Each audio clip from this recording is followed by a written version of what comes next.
Last week, we looked at some of the big dangers of using flea, tick, and worming products. Now, your vet has always told you that you must have your dog on some type of chemical product for fleas, ticks, and worms. But these are toxic chemicals that you want to avoid. So now you've decided to stop using these on your dog. But what if your dog has already been on these for months or even years? Now today let's look at 5 tips to help reversing the toxins that come from chemical flea, tick and worming products. Now for those of you who don't know me, my name is Lyndall Pinchen and I've been a human and an animal naturopath for over 35 years, and I've seen many dogs through my business Canine Vitality that have fallen victim to the effects of these products. So let's find out how to get your dog back into a better state of health and balance and detox from these chemicals. Now you're going to want to stay till the end, guys, to find out my top 3 natural favorite alternatives to chemicals. So you've been giving your dog some type of chemical flea, tick and worming product.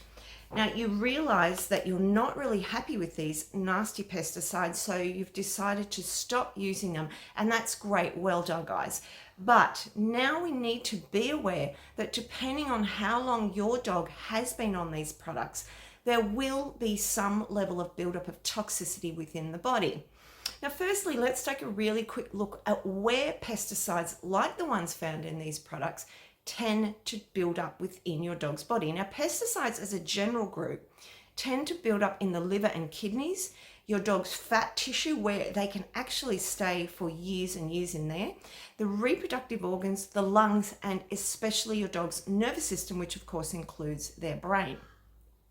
So if your dog's been on these for a number of months or years, there's a really high chance that chemical residue is lodged in some or all of these parts of the body. Not good, because this can lead to all sorts of chronic disease patterns, including cancers. So, sorry guys, itchy nose. So let's jump into these 5 tips to reversing toxins as best as we possibly can. Now, my first tip is to focus on diet.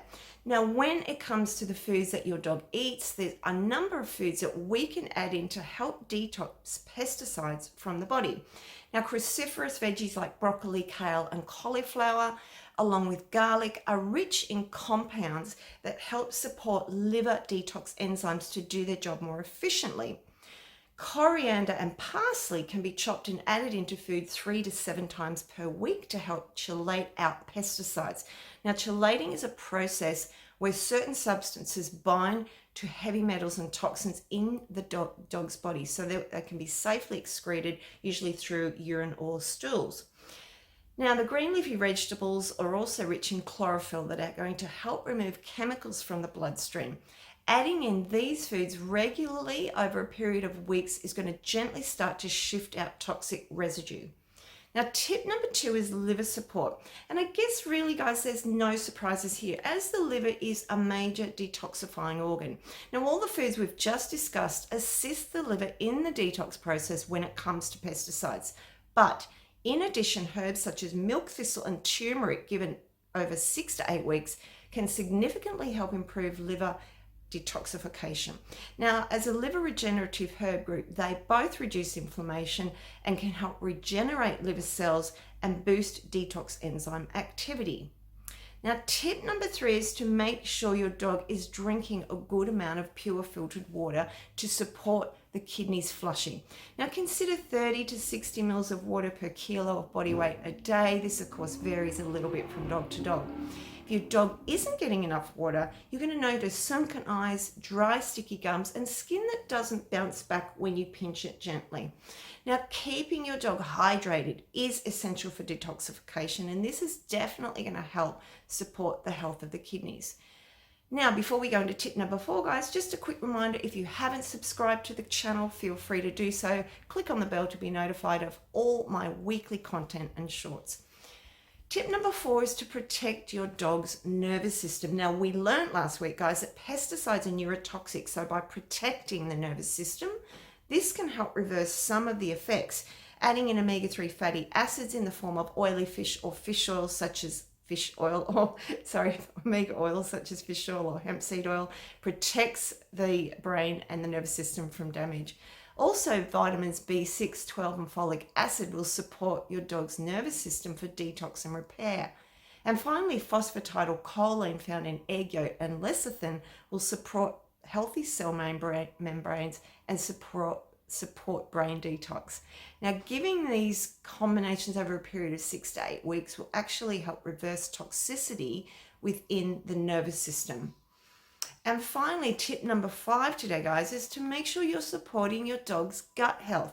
A good quality probiotic, all fermented foods such as kefir, to start rebalancing the gut microbiome, while also adding in a fiber like slippery elm powder, not only to soothe the digestive tract, but to help bind and eliminate toxins from the gut can really help. And for really short periods of time, like a few days, a little bit of activated charcoal can be added in to rapidly bind toxins in the gut. The dosage here will depend on your dog, but usually quarter to half recommended human dose is what I'd go with.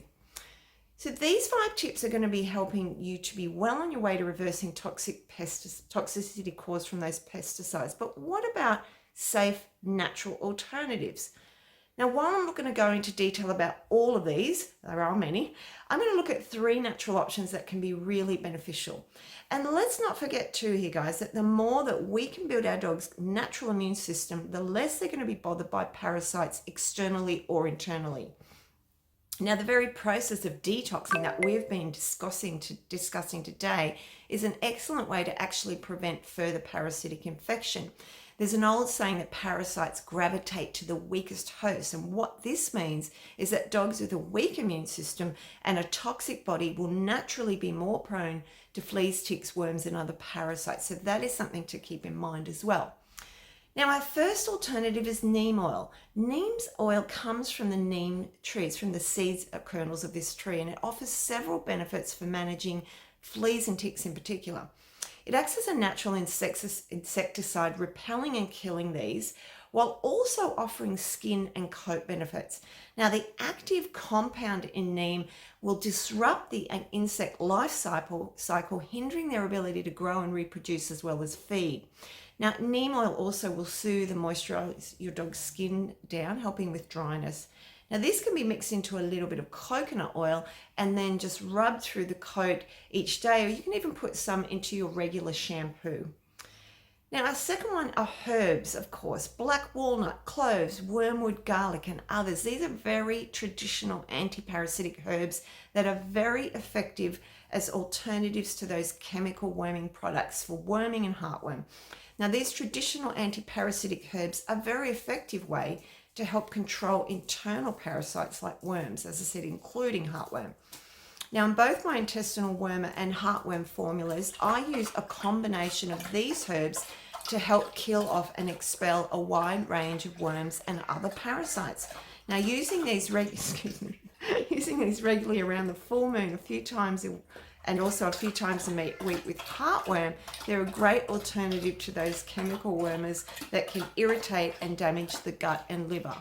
Now, if you do have a pregnant dog, these herbs are not suitable, but otherwise they are a fantastic option. And finally, while there are many essential oils that are great at repelling parasites, I love rose geranium, particularly for ticks. Now, ticks rely heavily on their sense of smell. They detect carbon dioxide, heat, and body odors using special sensors on their front legs. Now, rose geranium oil with its active compounds like geraniol works to disrupt this process. It masks the tick's ability to detect body heat and carbon dioxide, making it harder for them to locate a host. Essentially, it mucks up that natural radar system. And in doing this, it confuses them and naturally just deters them from coming onto your dog. Now, always be careful with using any essential oils that you don't use too much. A drop or two placed on the neck and at the end of the tail regularly can be really helpful to deter those ticks, but just don't overdo the dose. Now, there's numerous natural products that you can look at, including natural flea and tick sprays that you can even make up yourself using neem oil, coconut oil, essential oils, and other natural ingredients to help repel fleas and ticks. But these are 3 that I really love to recommend and use regularly. Now, please comment below and tell me what you've tried, if you found things helpful or not. Let's try and keep our dogs off these nasty chemical products. And don't forget, guys, too, if you did enjoy today's video, today's video to like and share this video too. Now, do you have a dog that has an issue with incontinence? Because in next week's video, I'm really having trouble getting my words out today, guys. It's Good Friday, I'm tired. In next week's video, I'm going to share with you some great ideas and options in terms of herbs and other supplements to use for dogs that have got urine leakage so that you don't need to rely on drugs from your vet. So come back next week for my video on that. In the meantime, guys, I hope you're having a great day. Have a great Easter. I'll catch up with you next week in that video. Take care. Bye for now.